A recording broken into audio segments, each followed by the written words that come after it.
I was asleep for 2 seconds and I just fell off a 10-story building.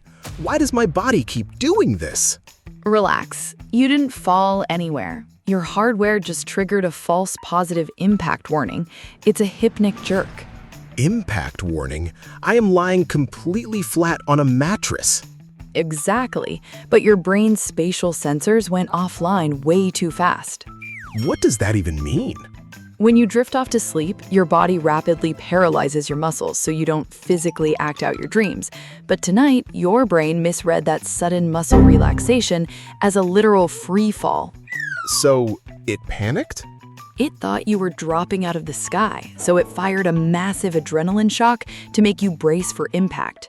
So, my own brain is jump scaring me because it forgot I was in bed?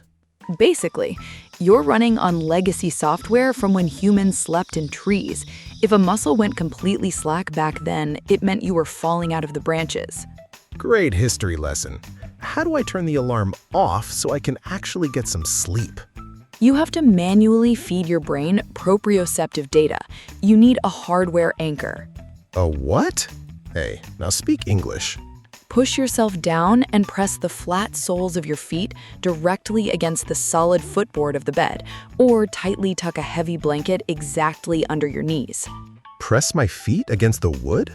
Why? It provides a continuous physical pressure signal to your nervous system.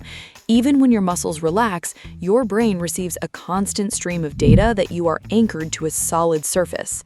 So it knows I'm not falling.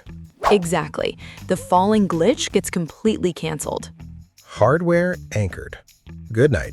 Okay, now system powering down. Subscribe for more science-backed insights.